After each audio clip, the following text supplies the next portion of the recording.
Welcome back to my channel, y'all. I should probably start by kind of talking about the name of my channel. So, 𝕸𝖎 Studios is my company name. So, that's kind of why everything kind of set up the way it is. So, that's kind of why I'm doing this. Because I'm a filmmaker and would like to be able to show off my work on a setting like YouTube in a public space to people to watch, comment, and go on from there. So that's kind of why the name is 𝕸𝖎 Studios.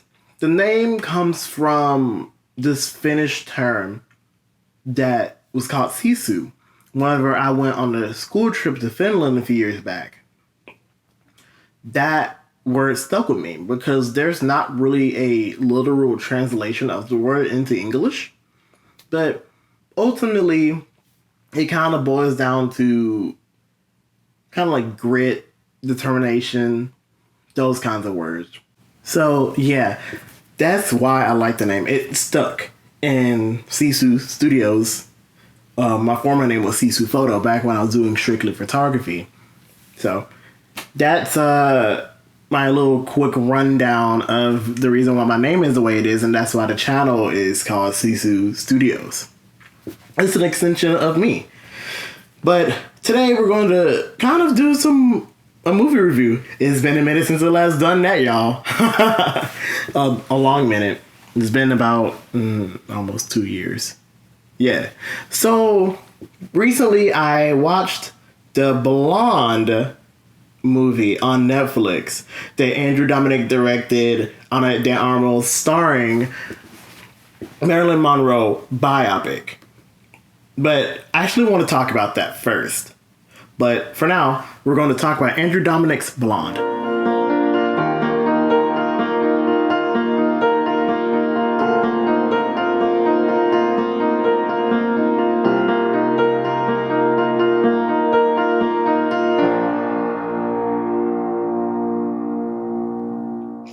So, first things first.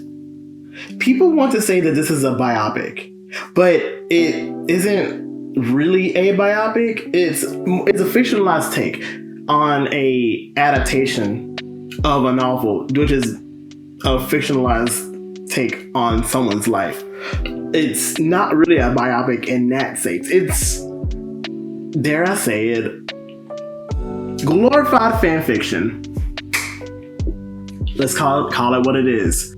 So I like to say that people always are saying in the reviews that Blonde is a biopic. Technically, it's a biopic, but that's kind of loosely used. The actual term for what Blonde is an adaptation of a novel, which is based off of a fictionalized take of someone's life, of Marilyn Monroe's life. And you're taking the events that happen in the book by Joyce Carol Oates, and Andrew Dominick is putting it into screen. And in this iteration of Marilyn Monroe, Ana de Armas, who is of, I think, Cuban descent, if I remember correctly, is taking on the role. And I really find that Ana de Armas was a really good fit for Marilyn Monroe because of her dedication to make this role as perfect as it is. And it shows. There's a lot of hard work. You can tell that Ana de Armas, Andrew Dominick, put into creating the world of Hollywood during this time that Marilyn Monroe exists in. So I want to say that I really do like the style. I'm a sucker for a good art house style film. People who know me knows that I am a fan of really cool art house style films. One of my favorites being A Girl Walks Home Alone at Night. Mwah, beautiful, lovely, amazing. But this, I want to say that this kind of goes along with movies like Tesla. And I feel like no one's really seen Tesla because of how kind of crazy it is, but that is also kind of a very, very loose definition of the term biopic, and kind of what I like to call glorified fan fiction. And I feel like that's part of what the discourse that people are talking about when it comes to Blonde. This is a lot of, oh, this is a bastardized take on Marilyn Monroe, or this isn't how she lives. But it's like, it is not entirely wrong, but it's very sensationalized. I do agree that it's a very sensationalized take on Marilyn Monroe's larger than life status. One of the main things that I was really enjoying, even though we all knew that this was kind of a fictionalized take, was just the element of, you can say, more modern takes on society are in there. You can say the throuple, that really cool, throuple of Marilyn, of Norma Jean, of Eddie and Cass. I think that was a pretty cool dynamic that was weirdly one of the few poly representations I've seen in media in general. The last time seeing one, if you want to be real, was Janelle Monáe's, what was it called? Janelle Monáe's Dirty Computer emotion film. That was the last time I've seen a healthy poly relationship on camera. So that was really cool. The use of fire, the constant use of fire as a way of kind of seeing Norma Jean kind of go into this thing of, that one meme with the dog and basically kind of being like, this is fine. I kind of feel like that's how Norma was basically going throughout life as Marilyn Monroe. And on top of that, the constant flashbacks to her life as a child, and how that huge fire that happened kind of was a huge testament to her life, or how it basically has stuck with her all throughout her life. That was a really phenomenal use of that aspect. There was another thing that I really liked. I kind of talked about Ana de Armas a lot, but let's talk about the cast. So, from Adrien Brody to Ana de Armas, I think the cast of Blonde is perfection, honestly. Everyone, okay. Except for that one dude that played freaking the baseball player, who honestly looks way better than the actual baseball player. I'm upset at that. Cause how dare a man that looks like a freaking thumb has the audacity to try to beat up on a beautiful woman like Norma Jean. How dare you? How freaking dare you? No. Dumbass looking nigga, fuck. That, oh my god.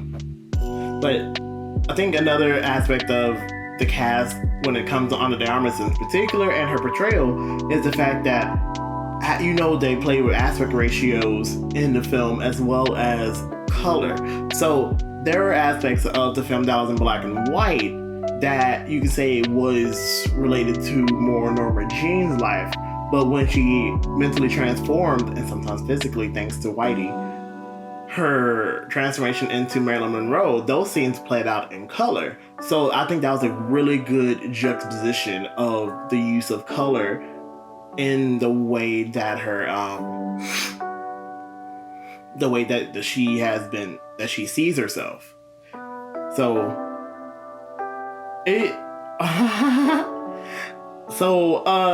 another thing that I would like to talk about, speaking of old dude, was the daddy issues. I don't know if it boiled down to her just having daddy issues or what, because she there are certain aspects of this movie where it felt like I was looking into someone's like, oh god, DDLG kind of thing. And those some parts where it was kind of feeling like that. And we all know that in this take, she always really wanted to see her father. And the only kind of evidence that her father even exists, if that's even her father at all, is a picture that her mother showed her, that her mother kept very close to her chest, especially before her mother started going down into a psychosis, which I'm pretty sure is basically her having bipolar disorder that became unchecked during that time. And that kind of also messed with Norma a good bit, because I know for sure, you know what, that kind of leads into my next topic. So one aspect that I also really enjoyed was there's a specific scene where Marilyn Monroe, Norma Jean, was talking about her dedication and her research in the role that she was supposed to play. And then whenever she did her audition, she kind of went into herself in order to portray herself as, was it Nell, I think. I forgot what show it was that they were talking about. But the character's name was Nell. And then whenever she finished auditioning, I think there was a screenwriter. Basically, it was all like, what the fuck was that? She felt like a freaking mental patient.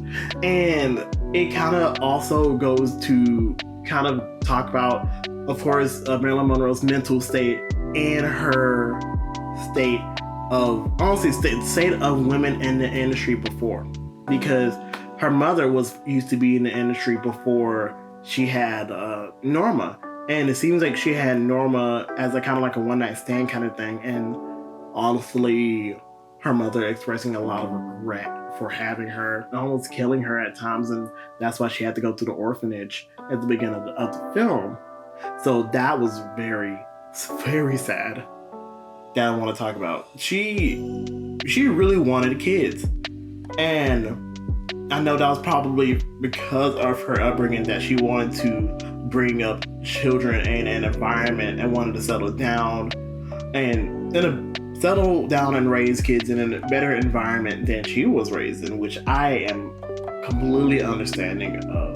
And the fact that she was essentially forced into what felt like 3 abortions, God, those scenes were brutal to watch, let me tell you that. And the visual aspect of the doctor physically going into Norma's hoo-ha and basically like seeing, it's like we're not visually seeing the process, but we're seeing like the process. And the fact that this happened 3 times, and you can tell just like Norma's like mental state every time it happens, and it culminates in this one hella fucking creepy scene where honestly the last third of the film, like the final third, just kind of went towards very abstract, very like ultimately scary, like almost horror-like kind of vibes, with the use of what was it, kind of like black and white infrared cameras. That's what it looked like. It made it look like her like chest was like, she almost looked like a zombie Marilyn.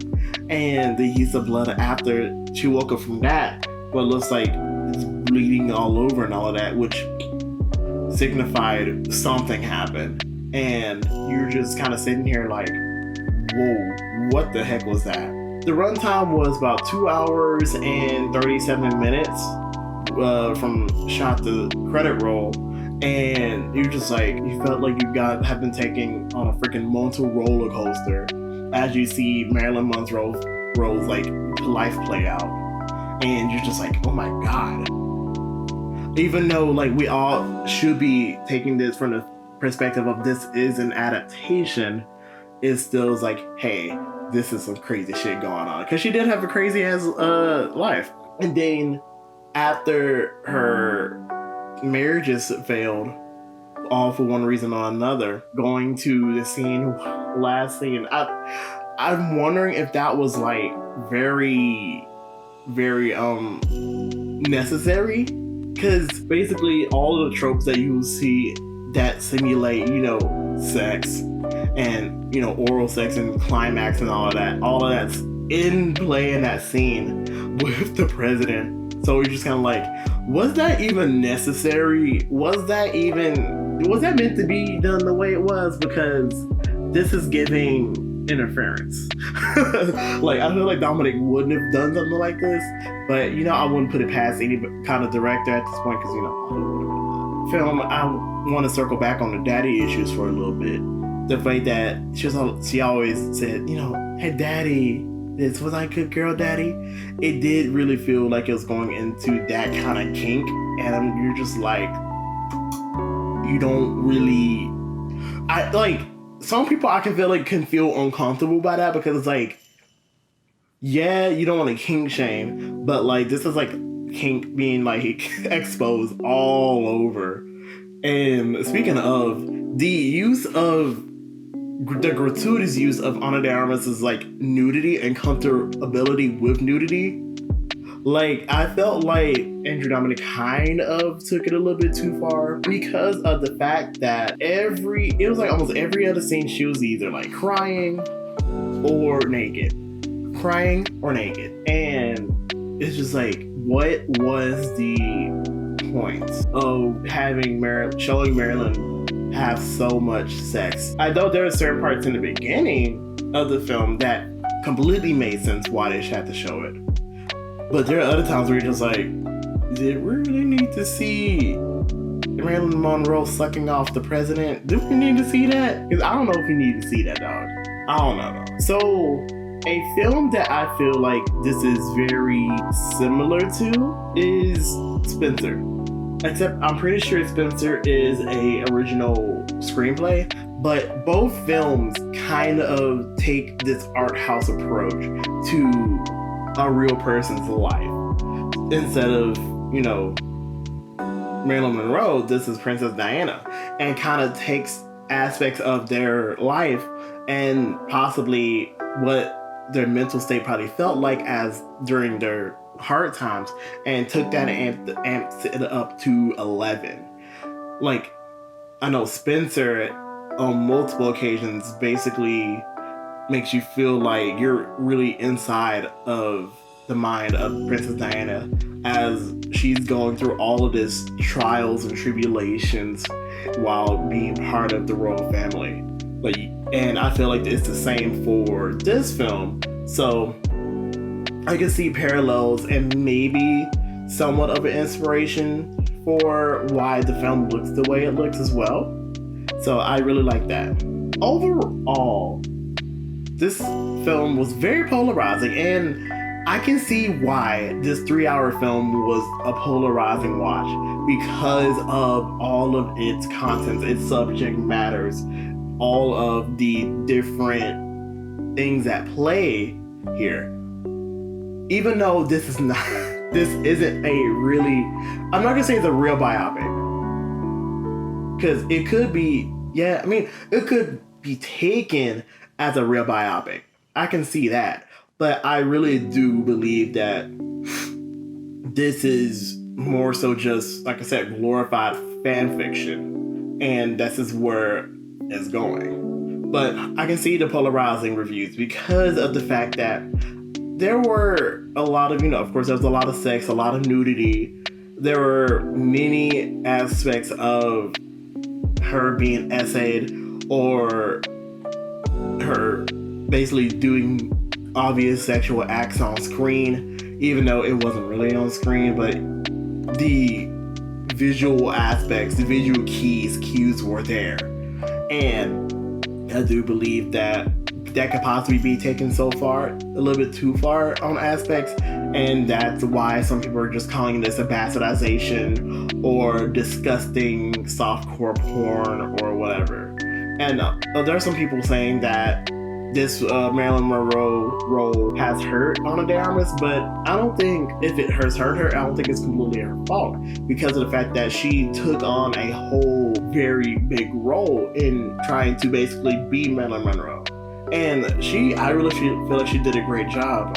Even with her accent kind of going in and out at sometimes, I really do feel like it works because Marilyn Monroe, Norma Jean, did have to also take speech classes. And it's not really that much different from media training that a lot of people do, a lot of celebrities do nowadays anyway. That's, whatever. Overall, if I were to give this a rating, I would give it a strong 7 or 8 out of 10, 4 out of 5 stars, because of the fact that the film is beautiful and it does portray a tragic story in a very unique and interesting way, especially from someone like Andrew Dominick, who hasn't really done much.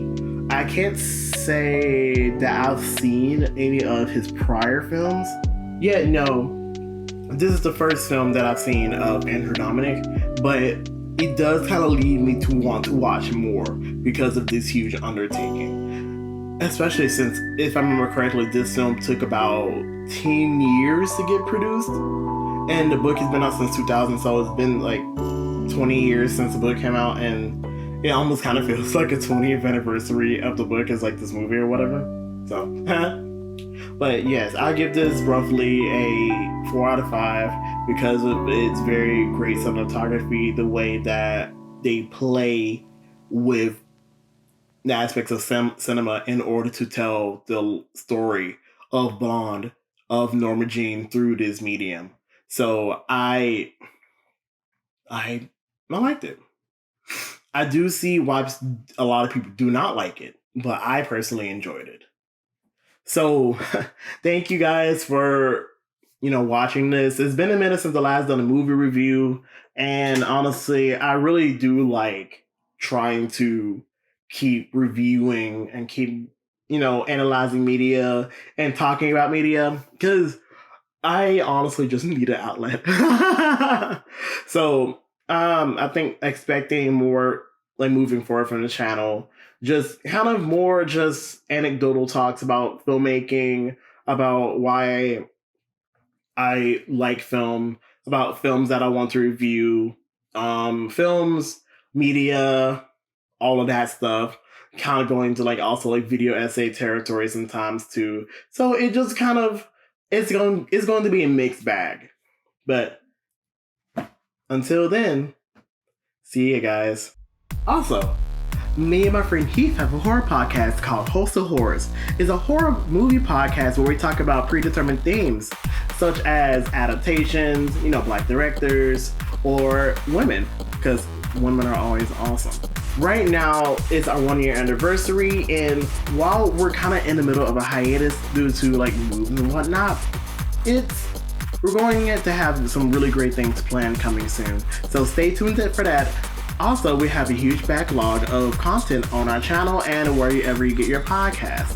So listen up if you want to get scared. It's kind of the perfect time to do since Halloween is coming up. So if you didn't know by now, I'm also a filmmaker. And my short film Broken Boy is available to watch on YouTube. It kind of takes similar kind of being loose here, similar aspects of how Blonde was shot, especially the black and white aspect of it, and kind of talks about how someone's life can be changed by a sexual assault, especially in the Black queer community, which I'm a part of. So taking a look at that, please comment, review, and like it, and just let me know what you think. Let me know what you think of this video. Let me know what you think of all of my content so far. And thank you again for watching. Until then, this is Jason from CC Studios, signing out.